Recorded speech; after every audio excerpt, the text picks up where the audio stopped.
Son illərdə Bakının siması sürətlə dəyişir. Yeni park və xiyabanların salınması, mövcud yaşıllıq və istirahət zonalarının müasir tələblərə uyğun yenilənməsi paytaxtı daha da inkişaf etdirir. Paytaxtda isə daha bir park istismara verildi. Nərimanov rayonunda salınan Əhməd bəy Ağaoğlu, Təbriz və Tələt Şıxəliyev küçələrinin kəsişməsində İtaliya-Azərbaycan Universitetinin yaxınlığında yerləşən parkın sahəsi 3,5 hektardır. Yeni istirahət məkanında sakinlərin istirahəti üçün söhbətgahlar, amfiteatr, tenis meydançası, uşaqlar üçün əyləncə zonaları salınıb. Burada həm sakit istirahət, həm də idmanla məşğul olmaq üçün bütün imkanlar yaradılıb. Çoxlu ağac əkilib, park dekorativ güllərlə bəzədilib. Yeni park isə paytaxtın yaşıl xəritəsinə əlavə olunmuş daha bir məkan kimi şəhər sakinlərini və qonaqların ixtiyarına verildi. Parkların sayının artması öz növbəsində ekoloji mühitin yaxşılaşmasına da xidmət edir.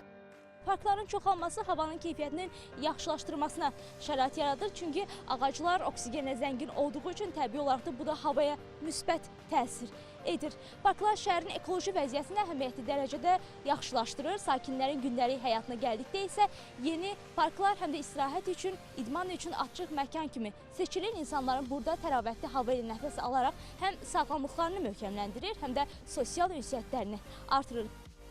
Son 20 ilə nəzər salsaq görərik ki, Bakı şəhərində 400-ə yaxın yeni park salınıb. Bugün paytaxtımızın ərazisində 10 mega parkın salınması işləri həyata keçirilir. Paytaxtda aparılan tikinti, quruculuq işləri çərçivəsində bir çox yerlərdə istismar müddəti bitmiş qəzalı bina və tikililərin əvəzinə yeni bina və obyektlər yox, məhz parklar salınır. Bakıda parkların çoxalması həm təbiət, həm də insan üçün yaşıl gələcəyin xəbərçisi kimi dəyərləndirilir. Bir sözlə, parkların sayı artdıqca Bakının ağciyərləri də böyüyür. Görülən işlər paytaxtımızın daha da gözəlləşdirilməsinə bir töhfədir. Bu gözəllikləri qoruyub saxlamaq isə bizim əsas vəzifəmizdir.